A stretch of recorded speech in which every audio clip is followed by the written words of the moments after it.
So, I've gotten a ton of comments about Alessia on my Mirac video, and there seems to be a general confusion about her role in the world of Tamriel. I've also seen a lot of people in the community saying that there's a distinction between different kinds of Dragonborns, about how having the blood of a dragon is somehow different from having the soul of a dragon.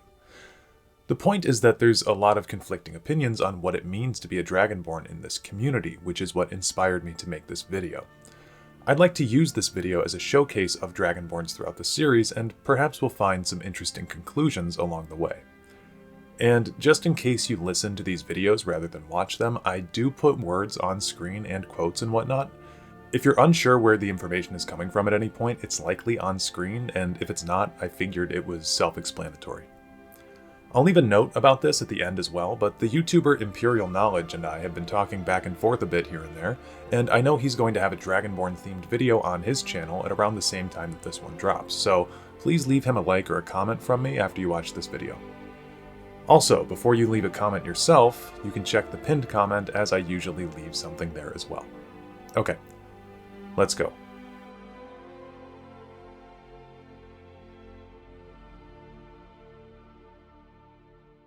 Starting out, we need to talk about this issue because I've seen so many people say this in the past. Now, undoubtedly, there is an inherent power that comes with having the dragon's blood. They say it's the dragon blood that flows through the veins of every septim. They see more than lesser men.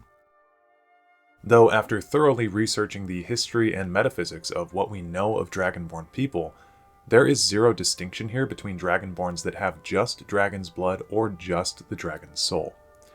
In reality, saying that someone is of the dragon's blood or has a dragon's soul are essentially just metaphors for saying that someone is a Dragonborn, in the same way that I could say that I have American blood or an American soul. There's no actual distinction here. All that I'm trying to convey when I tell you that is that I am an American. Mostly, I see that this confuses people when we talk about Alessia, and we'll talk more about her later on.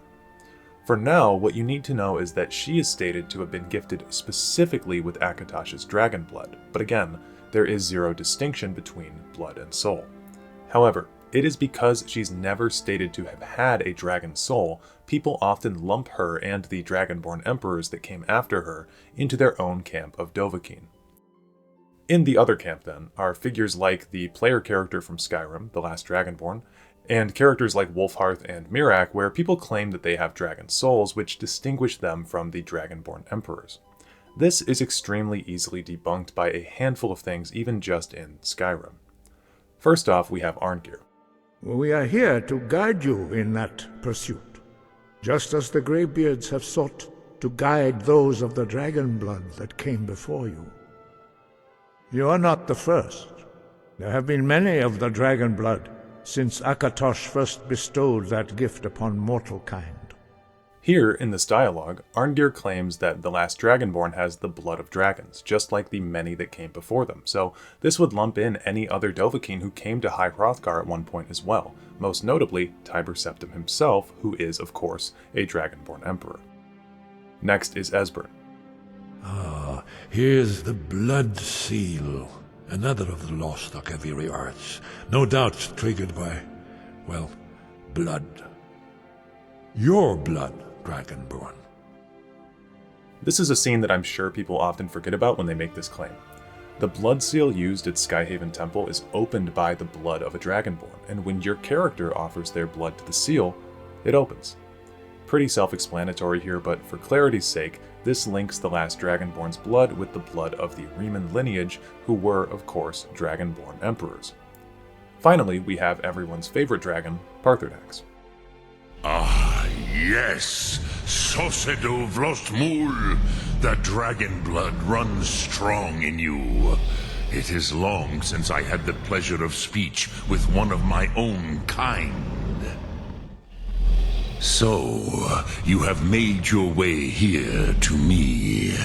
No easy task for a jaw, mortal. Even for one of Dovah Sos, dragon blood. Trust your instincts, Dovahkiin. Your blood will show you the way.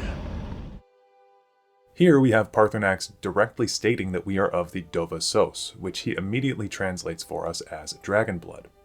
I'd also like to point out that there is no distinction between the words Dovahkiin and Dragonborn. They mean the same thing, much like Dovahzos means dragon blood.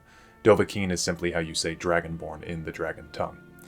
This is pretty easily understood, I hope, but I do still see people making these distinctions when there is no evidence to support them. It's like trying to say that a biblioteca and a library are different things. They're not, it's just the same word in a different language.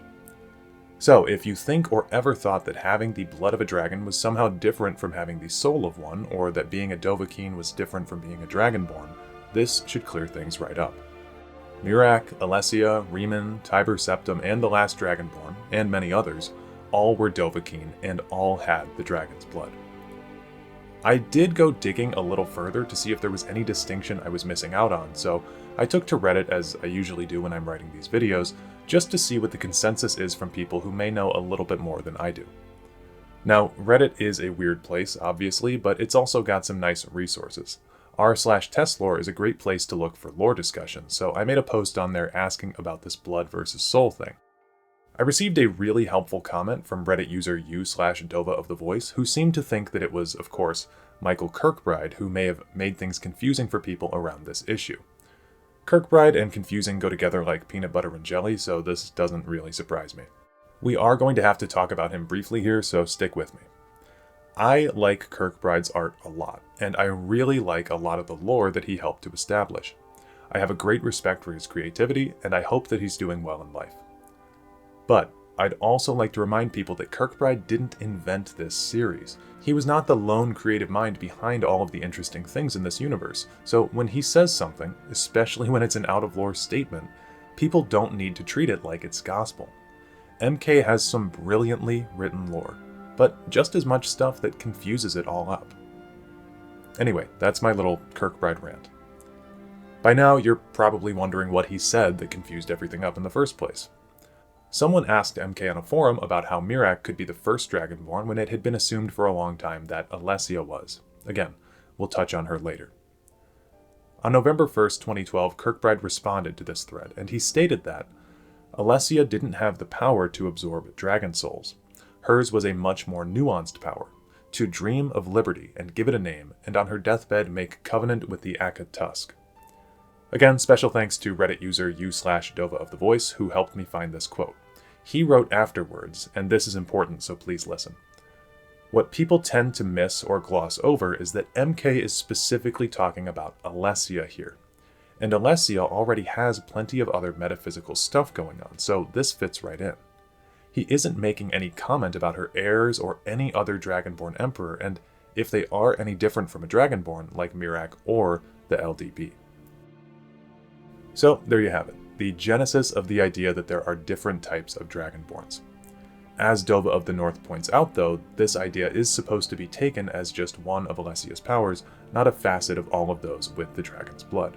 Due to her not being able to absorb dragon souls, people think this applies to all of her kin or supposed kin, but this is flatly false and or not supported. The final thing I'd like to drive home here is that this thing that Kirkbride said is an out-of-lore statement, and Kirkbride did not work directly on Skyrim. He's stated to have been uncredited for contributions to the game, but that's about it. And as far as the Dragonborn DLC goes, he was not associated with it. In fact, on the same thread that he made this reply on, he stated that he had no real contribution on the DLC and was excited to get to experience it as an outsider. I'll have links to these quotes posted in the description if you'd like to take a look. So, in conclusion to this section, there is no difference between having the blood of a dragon and having the soul of one. The terms are interchangeable, although being a Dragonborn means that you do have both the blood of a dragon and the soul of one. Dovahkiin and Dragonborns are likewise interchangeable. And finally, there should be no distinction between Alessia and the other Dragonborns. Even if MK's statement is to be taken as lore accurate, he is only talking about Alessia in that quote, and not the other Dovahkiin throughout history, which will be an important distinction moving forward. Without further ado, let's talk about some Dragonborns throughout history.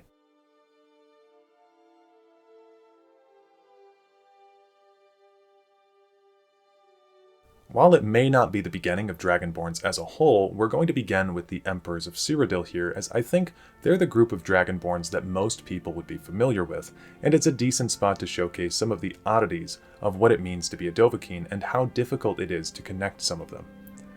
First off is, of course, Alessia. For those who don't know, Alessia was the first monarch of the Empire of Cyrodiil, and as such, she was the first Dragonborn Empress. For a brief backstory, if you don't know, she was originally a slave under the Ayleid Empire, and the Ayleids, also known as the Heartland Elves, were the culture that dominated Cyrodiil prior to the ascension of man.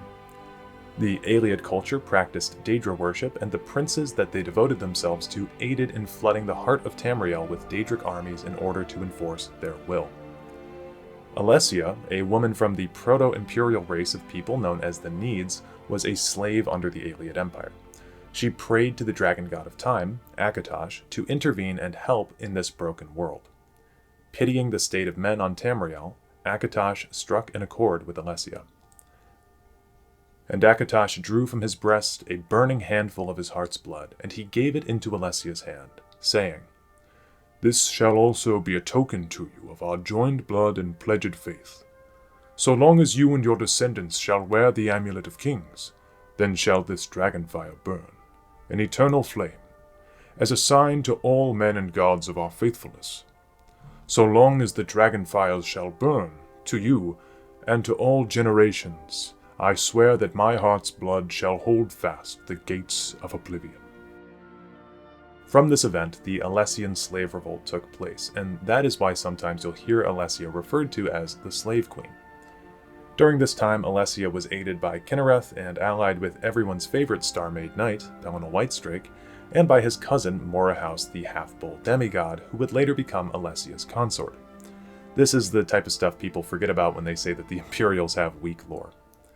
This trio would go on to eliminate much of the Ayleid population and establish the First Empire in First Era 243.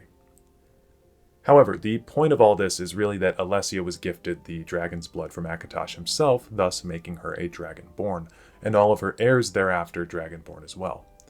In order to keep the dragonfires lit, the Emperors of Cyrodiil had to have been Dragonborns.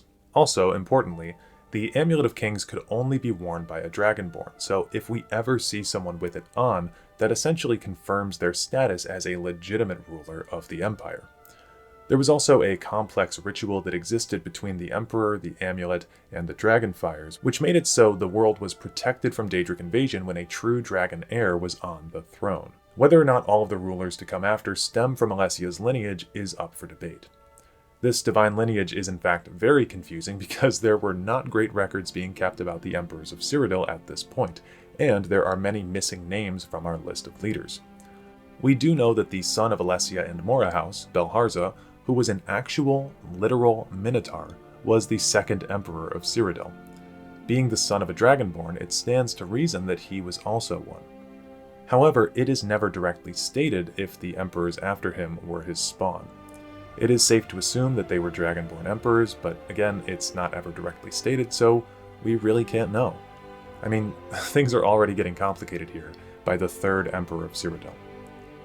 By the year First Era 2331, the Alessian Empire was in complete shambles, and it was at this point being ruled over by a puppet king.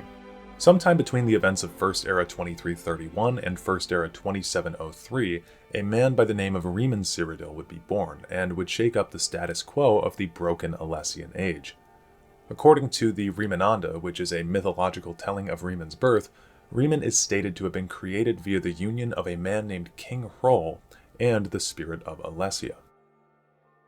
In fact, it is directly stated that Alessia's spirit inhabited a hill in Sancretor, and that King Hrol copulated with the hill. Hrol did love onto a hillock is a real sentence in the Riemannanda, so take that as you will. Riemann was said to have been born from the ruins of Sancretor then, and his forehead is stated to have been embedded with the Chim El Adabal, otherwise known as the Amulet of Kings, which had been missing for quite some time during this period. By the way, the art that you're looking at now was borrowed from Reddit user u/CosmicStrider, who allowed me to use their image here for this video. They have incredible art, and I would really recommend you check their stuff out. Links in the description. Anyway, whether or not this is true is up for debate. According to the Book of the Dragonborn, which we will be studying in depth throughout this video, it is stated that despite many attempts throughout history to tie Riemann in with Alessia, there is no real known connection between the two figures. And the Riemananda does make a point to tell the reader that the story of his birth is mythological. This has some real-life precedence, and it immediately sticks out to me as being similar to how Julius Caesar attempted to make it look like he was a descendant of the Roman goddess Venus, through her child Aeneas, who was supposed to be the father of Romulus and Remus. Obviously, Venus is not a real goddess, but it's about how Caesar tried to make a connection to the divine and the founders of Rome, just like Riemann and his connection to Alessia. Now, unlike Aeneas and Romulus and Remus, I'm 100% sure that Riemann Cyrodiil was a real figure in the Elder Scrolls, but it is possible that this particular story about him is inaccurate. Michael Kirkbride made some really cool concept art of Riemann with a gemstone embedded in his forehead, if that means anything to you. Another interesting thing about Riemann is that, in the Songs of Pelennor, Riemann is name-dropped by Pelennor Whitestrake during the First Era Crusades against the Aelids, which was a very long time before Riemann's empire, implying some divine status to the figure. This is super cool if it's true, but I'd also like to point out that the Songs of Pelennor as we know them are fragments of the originals, and they were collected by a scholar early in the Second Era, so this whole thing about Riemann may have been added as an addendum to legitimize his rule and lineage, which, again, is supported by the Book of the Dragonborn and real-life history. One possible interpretation of what the Riemannanda could be telling us is that Riemann, having been born from, quote, the spirit of Alessia, is just meant to be a metaphor for him being the spiritual successor to Alessia. Wherever you stand on these issues, it should be mentioned that there would be no reason to throw these lines in here about the legitimacy of the stories if this was not something that the writers wanted us to be thinking about. And this type of stuff, guys, it's just media literacy. You need to be able to look at multiple sources and determine what it is trying to tell you. Not everything should be taken at face value. Anyway, regardless of whether or not Riemann Cyrodiil was directly related to Alessia, it is clear that he was still a Dragonborn. Interesting, right? The Akaviri Dragon Guard during the events of Pale Pass in First Era 2703 are said to have kneeled to Riemann upon hearing his voice and swore fealty to him, even claiming that they had been searching for him. The Dragon Guard then of course became the Blades and were loyal agents and bodyguards of all the Dragonborn emperors thereafter. Riemann seems to have used the Thu'um at Pale Pass, which is of course the power of the voice that comes easier to Dovahkiin, and this was what made the Akaviri surrender to him. Now, not all Thu'um users are Dragonborn, such as Ulfric Stormcloak, the Greybeards, or the Ebony Warrior for specifics, but it is interesting that Riemann can use the power of the voice. So, Riemann becomes emperor of the now Second Empire of Cyrodiil, and his lineage ends in First Era 2920, when one of his distant grandchildren, Riemann III, is assassinated by the Morag Tong, the guild of Mephala-worshipping assassins from Morrowind. This event ushers in the Second Era, which is interestingly categorized by non-Dragonborn emperors going forward. Riemann's line was broken, and if you believe that he was an heir to Alessia, then her line was broken as well, although, in my opinion, it had likely been broken for quite some time. From year 1 of the Second Era until its end in 854, the emperors and regents of Cyrodiil were all from outside of the dragon bloodline, beginning with the potentate Versidue Shea and ending with King Cullacane. Cullacane's general, Hjalti Earlybeard, also known as Tiber Septim, took over after his assassination and conquered Tamriel, ushering in both the Third Era and the Third Empire of Cyrodiil, this time known as the Septim Dynasty. Septim ruled from 2nd Era 854 to 3rd Era 38 and is perhaps the most well-known of all the Dragonborns throughout history, as he was the one to conquer Tamriel under one banner, and his lineage seems to have extended to Martin Septim, who was of course the last heir in the Septim bloodline. Here we have another strange split though. I found this really cool chart online from Reddit user u/Klusagi that showcases just how distantly related Tiber Septim is to Martin Septim. Almost immediately, Tiber's direct heirs are no longer inhabiting the throne, and so it is in fact the descendants of Tiber's brother, Agnorith, who continue on the lineage for some time, until that bloodline is severed. Essentially, the septums of the latter half of the Third Era are no longer truly connected to Tiber himself, although they are still Dragonborns. The death of Martin Septim does seem to have stopped the flow of Dovahkiin in the world for quite some time, as another Dragonborn would not be heard from for the next 200 years, so far as we know. So what have we learned here in this section? Well, essentially we can break down the Emperors of Cyrodiil into two groups: those who are descended from a Dragonborn and those who are not. The Dragonborn emperors who began their lineages are Alessia, Riemann, and Tiber Septim, so any figures considered to be of their bloodlines are considered to be Dragonborn emperors. Anyone else is exempt from this list, and mostly this includes figures from during the interregnums. A list of Dragonborn emperors will be included on screen for your viewing pleasure. There are a select few on this list, though, that I find extremely interesting. Empress Kataraya, for instance, is in no way related to Tiber Septim or Agnorth's lineage. Instead, she was the Dunmer wife of Emperor Pelagius III, and she took over for him during his incarceration and after his death. She's an intriguing figure because the Dragonfires, as far as we know, remained lit during her reign, despite the fact that she should have been from outside of the bloodline. We may be able to learn something from the book Ancestors and the Dunmer, which states that a member brought into the house through marriage binds himself through ritual and oath into the clan, and gains communication and benefits from the clan's ancestors. However, his access to the ancestor is less than the offspring, and he retains some access to the ancestors of his own bloodline. While this book is directly referring to the houses of Morrowind, it could be extrapolated that Kataraya was bound to the Septim lineage in the same way, and, to quote the book, she gained communication and benefits from the clan's ancestors. The benefits in this instance may have been the gift of the dragon's blood. This does set an interesting precedent, though, since it implies that Dunmer people can marry Dovahkiin and inherit their powers if it's something derived from lineage. Another possible explanation is that because she gave birth to a Dragonborn heir, Cassindr Septim, she somehow may have inherited Dragonborn-like traits. This is an interesting theory, but it goes off the rails when we think about all the other implications. If this theory were true, then it would mean that any woman who gave birth to a Septim heir was potentially also gifted with the dragon's blood. I personally prefer the theory that Kataraya's Dunmer heritage is what gave her the ability to inherit the throne, but again, it's all up to interpretation. Kataraya also had a son named Uriel, who was the result of her union with a Breton named Galaver Leray, I think is how you pronounce that. Uriel Leray became Uriel IV as he was adopted into the Septim family, and he was crowned emperor upon his half-brother Cassindr Septim's death.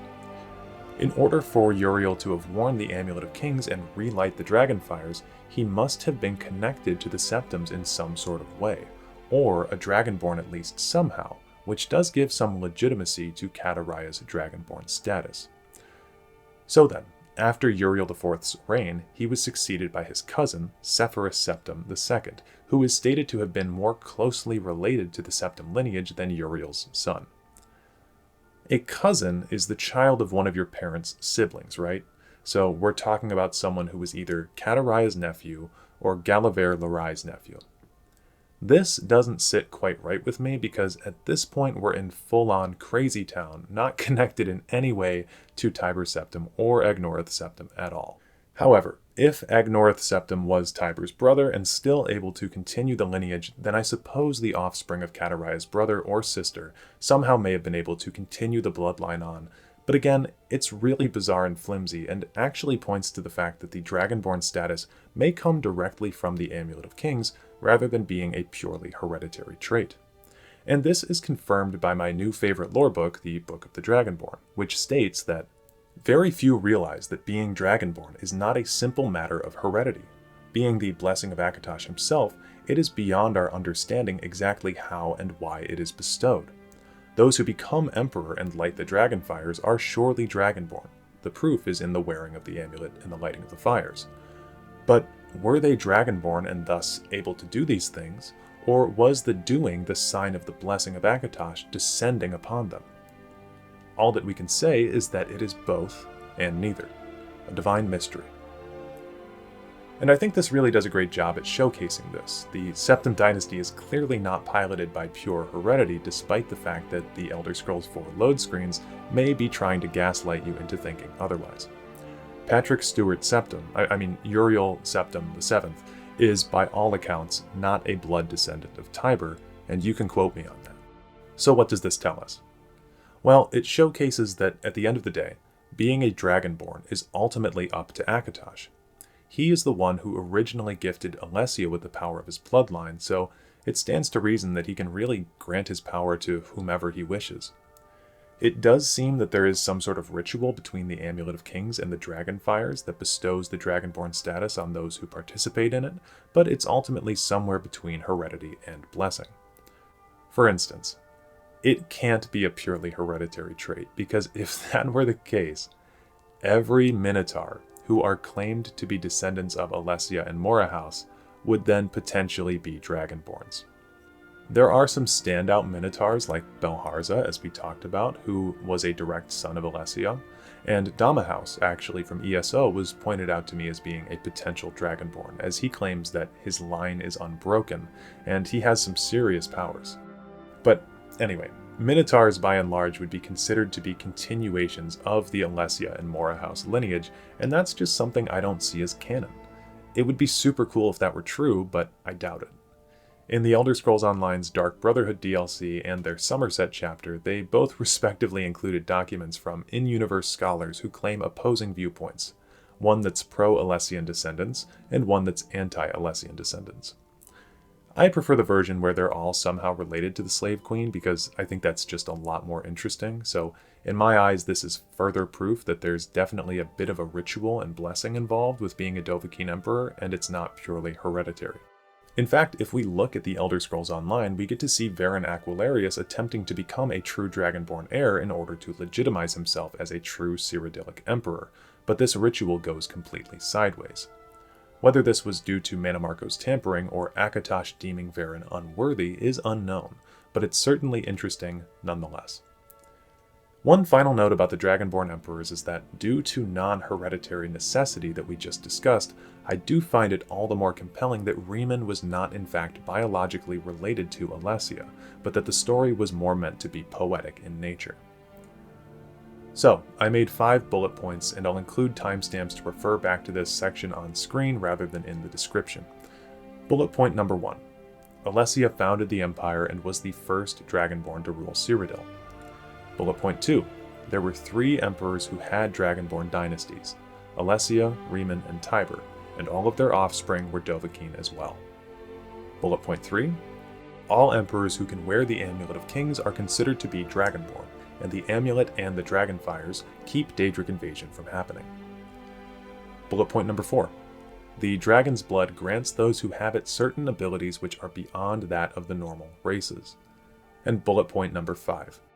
The gift of dragon's blood is mysterious, and while it seems hereditary at a first glance, it is ultimately up to Akatosh, who he imbues with the power. If you think I glossed over anything important, please make a mental note of it before you comment, since I know some of you are writing comments before you finish my videos, and we may cover the topic later on.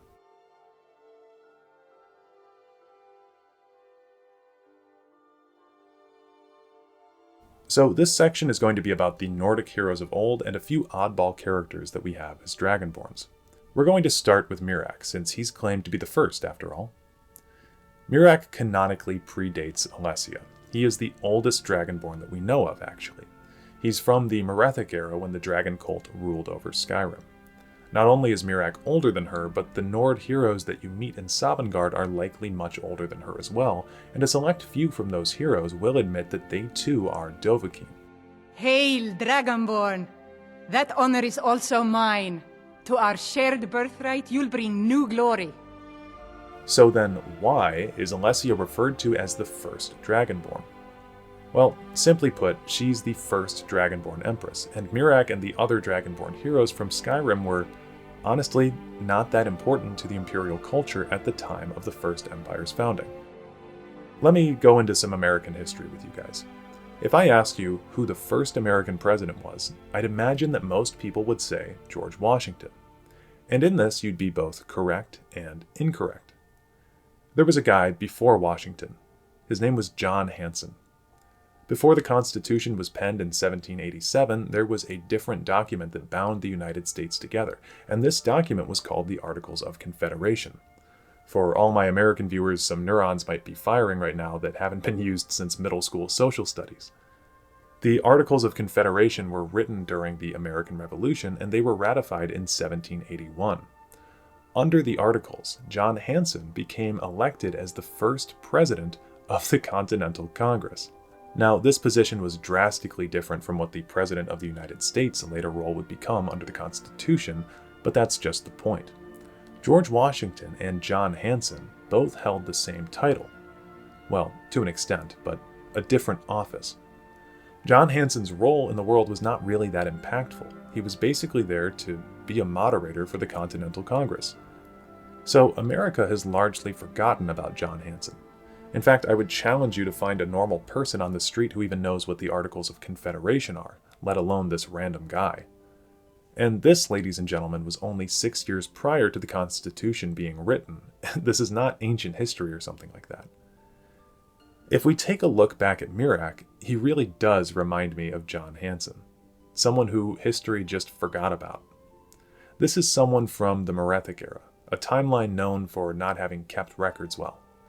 Someone who was considered a traitor to an already unpopular regime. I mean, he worked for the dragons as a dragon priest and then went to betray them. So far as we know, Mirac was a complete nobody. He was a Dragonborn, yes, but he did unremarkable things in his life, and through his lust for power, he submitted himself to Hermaeus Mora. He even boasts about choosing to ignore the threat of Alduin, which is an odd flex, to be honest.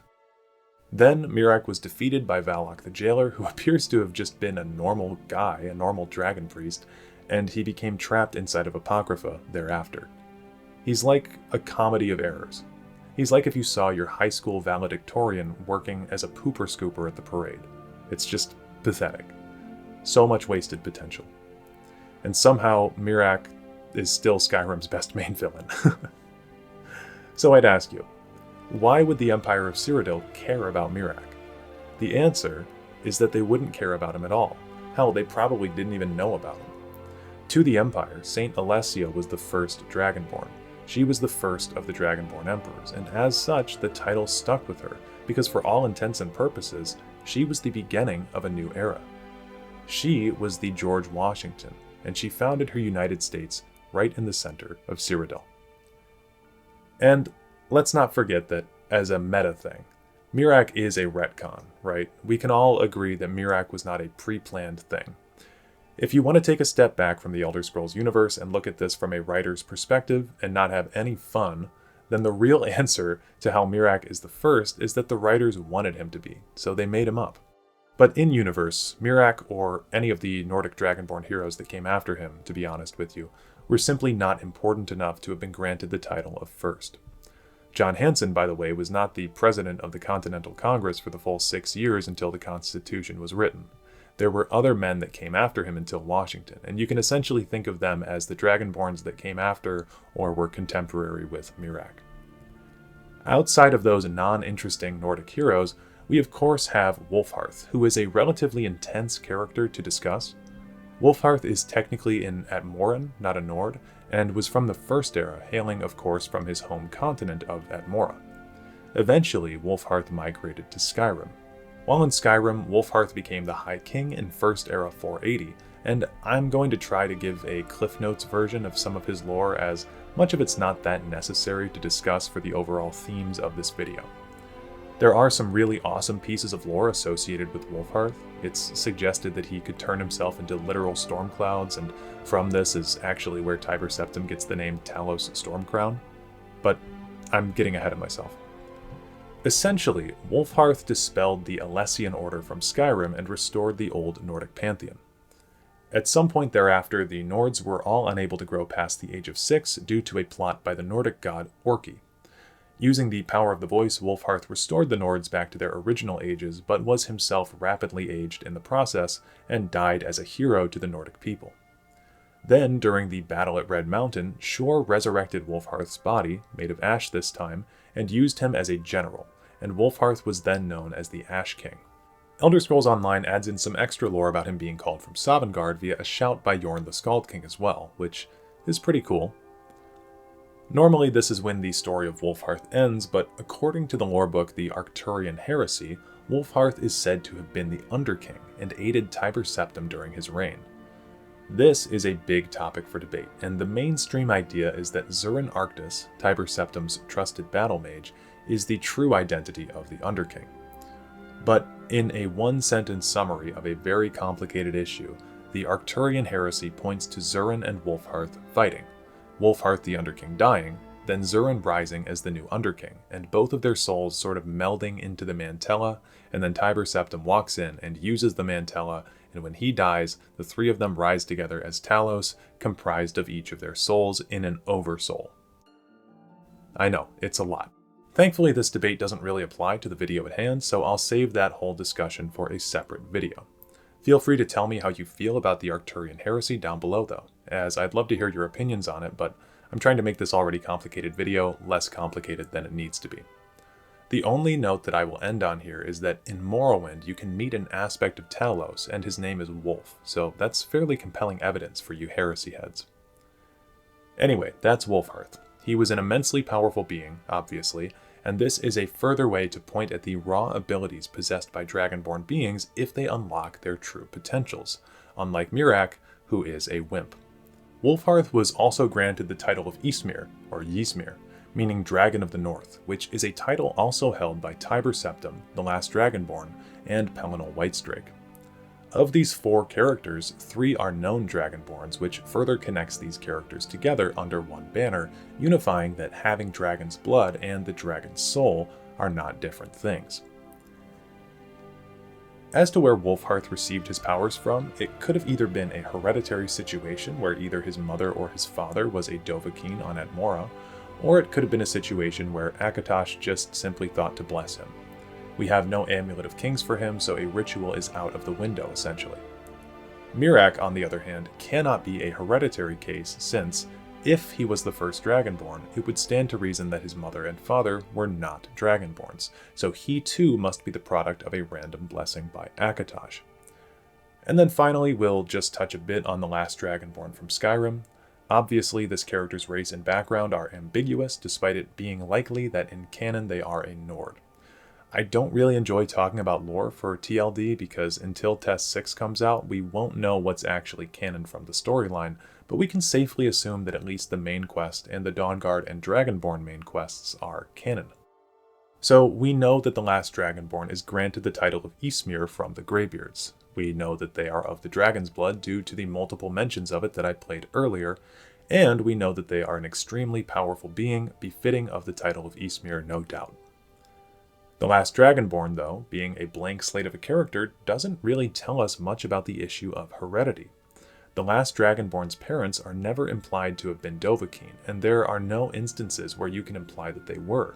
For instance, if you go down the right dialogue trees with Serana, she'll ask you about your parents, and during this dialogue, you do not have the option to say that they were Dragonborns like you. Also, when Arngir muses about if you are the only Dragonborn of this age, you do not have the option to tell him about other Dragonborn family members that you would know of. Again, this character too seems to just be the product of a random blessing from the Dragon God of Time. And there is one final Dragonborn that we have to discuss, and for longtime viewers of the channel, this will be a character that we're all familiar with. Mankar Camoran is a unique situation on this list because it appears that he succeeded where Varen Aquilarius failed, and figured out a way to make himself into a Dragonborn. I already have an entire video on this guy, so if you haven't seen that, then please check it out. In short, Mankar Camoran used the artifact Mehrunes Razor to cut his Nimic, which is his true name, and in doing so he was able to rearrange his metaphysical blueprint to make himself not just a Dragonborn, but also an Altmer. If that sounded confusing to you, the link to the Mankar video is in the description for your viewing pleasure. The abridged version of this is that Mankar is an outlier here because he cheated the system. He was not born a Dragonborn, and nor was he gifted with the dragon's blood. He altered himself and recreated his form to be that of a Dovahkiin, or at the very least, this is heavily implied by the commentaries on the Mysterium Xarxes. The Amulet of Kings, as we discussed all the way back in the last chapter of the video, is a surefire way to tell if someone is a Dragonborn, and looking at Mankar Cameron in Paradise, he's wearing the amulet, so it stands to reason that he is a Dragonborn when we see him here. We never really see him do anything cool that you would imagine a Dragonborn could do, but this is probably just due to the technology available during Oblivion's conception. I mean, it's not like Miraak even is doing anything spectacular during our boss fight with him either, and yet he's still the best boss in the main series. So excluding Cameron, between Miraak, the Nordic heroes of old, Wolfhearth, and the last Dragonborn, what have we learned about our non-Cyrodiil-based characters? In my eyes, it would seem that they were likely all the results of Akatosh's blessings rather than of a hereditary trait of some kind that was passed down to them. Let's get more into specific trends that we see with Dragonborns across the board.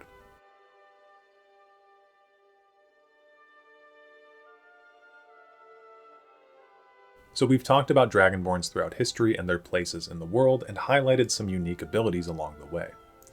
But to the point of this video, what exactly does it mean to be a Dragonborn? Well, if we examine Dragonborn status on a basic level, all of them, save Alessia according to MK out of lore, are able to absorb the souls of dead dragons and enhance their powers using said souls.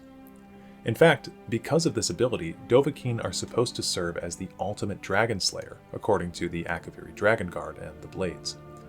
Dovahkiin have an inherently easier time understanding the dragon language, which makes it infinitely easier for them to access the power of the Thu'um than the normal denizens of Tamriel. All Dragonborn, then, should theoretically be able to wear the Amulet of Kings as well. This is present in Mankar Cameron being able to wear the amulet despite being an artificial Dragonborn. A select few Dovahkiin seem to have been granted with some extra insight into the world or enhanced powers.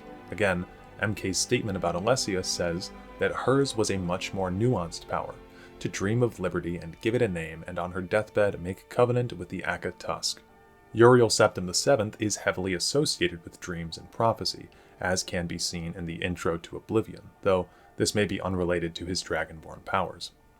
Boris does tell us at the beginning of Oblivion that the dragon blood that flows through the veins of every septum allows them to see more than lesser men, so it is possible that this ability was inherent in all of the septums, though we've discussed the problematic family tree that is the Septim dynasty.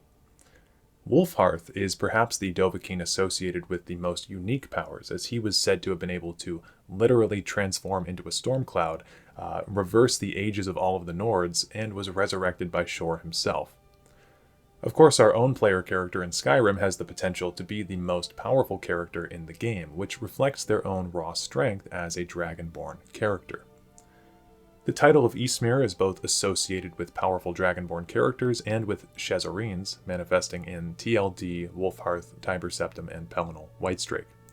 A Shezarine is an incarnation of Lorcan, or of Shor, depending on how you'd like to view it, and they serve as heroic defenders of mankind while they walk on Mundus.